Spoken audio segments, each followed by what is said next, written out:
Bonjour à toutes et à tous l'équipe, j'espère que vous allez bien. Pour cette nouvelle vidéo, on se retrouve pour parler championnat du monde de cyclisme. On va s'attarder sur la sélection française pour ces championnats du monde qui ont lieu en Suisse à Zurich. La course élite homme qu'on va suivre, c'est ce qui clôt les championnats du monde.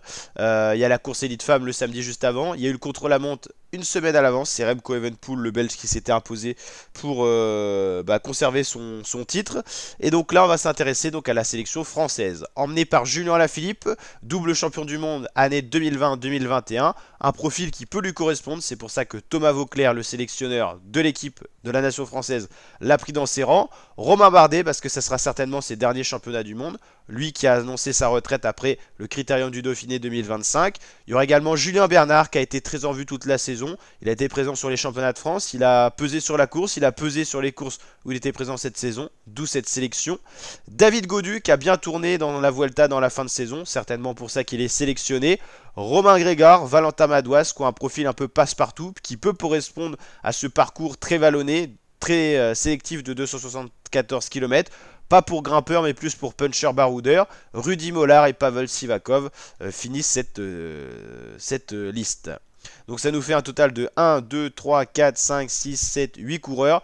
Les nations les plus représentées sont à 8 coureurs. Ça dépend du classement mondial par nation. Vous pouvez avoir de 8 à 1 représentant. Tout dépend de votre classement et de votre vivier. Donc on va bien sûr compter sur Julien Alaphilippe. Pourquoi pas assurer le triplé? On dit jamais 203, ça peut être cette année.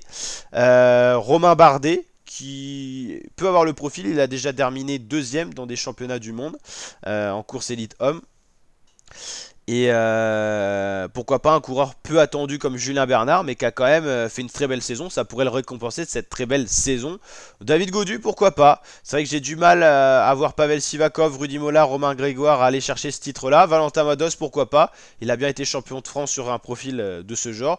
Bon, bien sûr, c'est pas la même start list, mais c'est vrai qu'il y a vraiment du beau monde hein, quand on passe à Roglic, Pogacar, Van Der Poel. Il n'y a pas Van Aert quand même, ça en fait un de moins.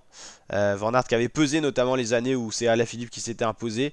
Michael Matthews, il y a du beau monde, hein, Benoît, Kampenhardt, Evenepoel sur ce type de parcours. Evenepoel, il veut tenter, il l'a dit, le doublé. Champion du monde du contre-la-montre, champion du monde sur route, donc il faudra faire attention à lui. Aramburu aussi, du côté espagnol, il faudra faire attention à lui. Carlos Rodriguez aussi, qui tourne bien quand même. Beaucoup de petits coureurs italiens peuvent aller chercher le titre aussi, il faudra se méfier d'eux. La Norvège qui a une très belle nation, la Slovénie on l'a dit, on l'a souligné avec Pogacar, Roglic, mais il n'y a pas que eux. Donc ça sera très intéressant de voir qui peut être champion du monde. Espérons au moins que la France fera un podium, ça sera toujours un très bon résultat. Mais c'est vrai que Thomas Vauclair, qui est sélectionneur de l'équipe de France, fait toujours de très bons choix, donc à voir un petit peu ce que ça va donner. En tout cas, n'hésitez pas à liker la vidéo, vous abonner, partager. On suivra ces championnats du monde en intégralité sur la chaîne YouTube. Ciao l'équipe!